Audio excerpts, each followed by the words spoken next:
On this episode of Lapeef, Let's Talk. Most guys are out here just trying to get themselves better, get themselves in better shape, actually finish what they're doing, start their business, whatever they're doing, whatever their focus is. What normally happens with guys is, you know what? I've come to the gym 8 times and I see the same chick on this treadmill and she done caught my eye 5 times and she smiled at me. So you know what? I'm going to just say, hey, I ain't going to take it no further than that. But I'm going to just say, hey, how you doing? So nice to see you. Start up a conversation. Or the chick at the water cooler out at work. I don't really honestly think guys are out here running saying, nah, I got to lay my mat game down on that. You stop doing that after 30. I just believe. I have a question. Go ahead. Because I mean, I hear what you guys are saying, but then I also see on the flip side where there's men that are calling themselves quote unquote high value men, but are teaching men how to sleep with multiple women in a day. And there's that's low level. Honestly, right. Courtney, I'm gonna be real with you. That's low. That's some low frequency. Like if a dude, like if a guy is saying maybe he doing that for money, maybe that's a part of his business or something like that. But on the real, dudes that's really got options that's getting it like that, they're not even tripping off that. Like that's not even something that they even thinking about. They're not even chasing it like that. It's just available.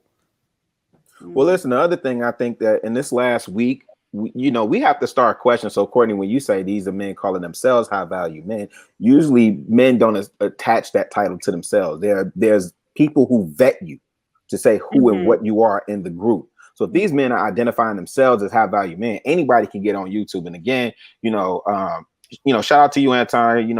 Obviously we've been supporting and following you and seeing what you've been doing in terms of some of the conversations that you've been having on certain platforms that are outside of the norm for those platforms, right? It's not an echo chamber, and certain people have been getting exposed. And so a lot of dudes are out here.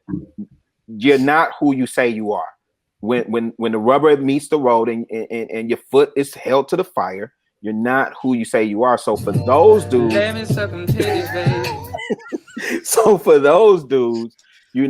that spew this rhetoric and this nonsense about being able to sleep with, multiple women in a day, them what we call dirty dick Rodneys, right? And what? To Anton's point, we do. Well, in Chicago, if you ever watched Awakening, there was a guy on there named Rodney, and we call him Dirty Dick Rodney. But anyway, that show one of the things, Chicago. I know the Awakenings. I'm sorry. Go YouTube it. But and Anton, not to steal your thunder, but I am, because it's my birthday and I'm toasting.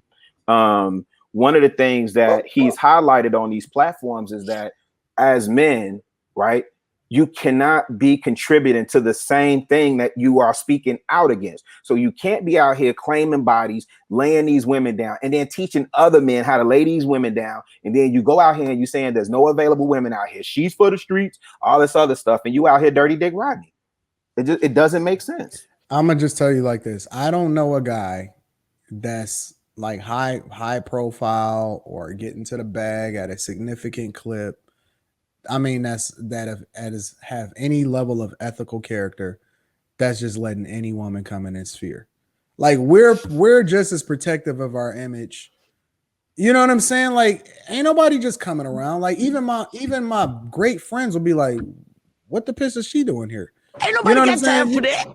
Every little scratch and sniff and claw is not walking into the crib. Like that is not like we protective of where we live. We protective of who we seen with.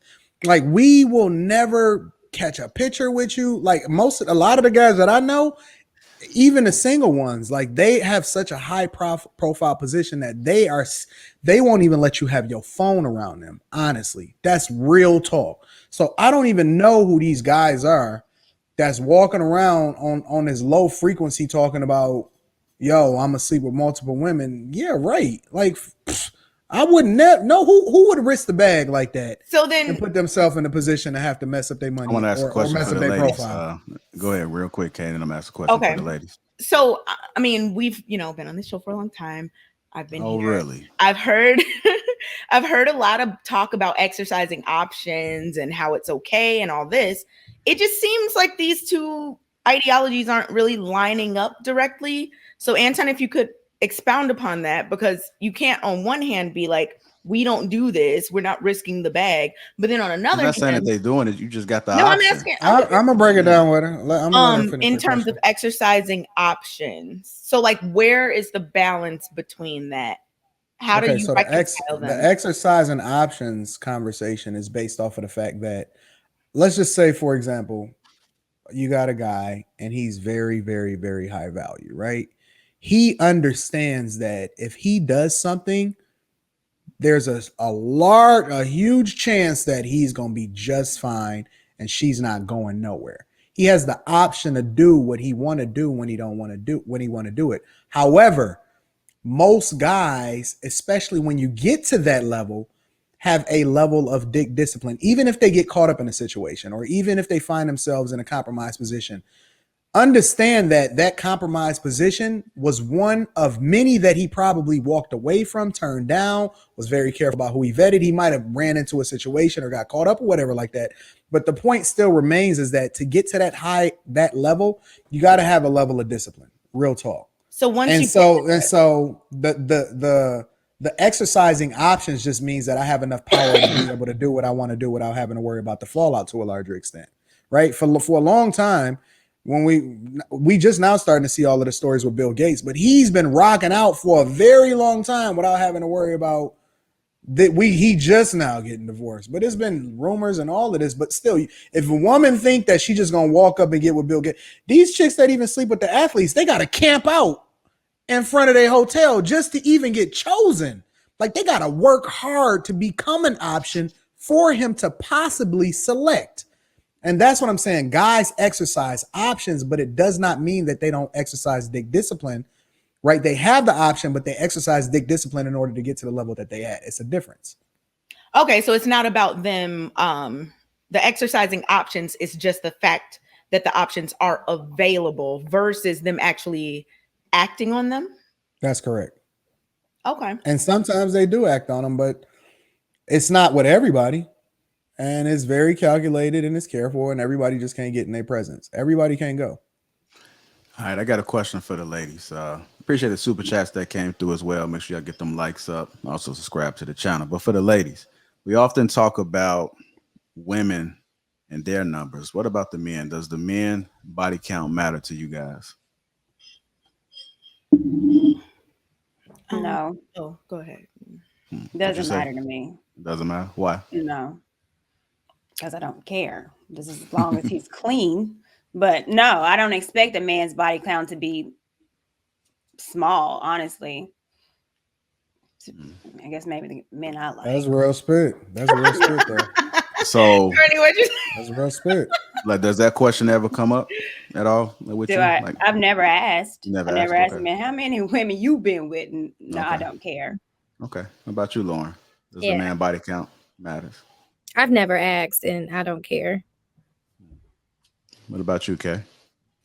No, I mean, I think the most important thing is if you are free. Have you asked? Free of any pathogens. Have you ever asked? Knowing how many children. Have you ever asked? No, not in a serious. Have you ever asked? Is yes or no? Oh yeah, back in college, that was a thing. We used to go back and forth about these questions, but this was 12 years. What are they free of, Kay? What are they free of? Pathogen.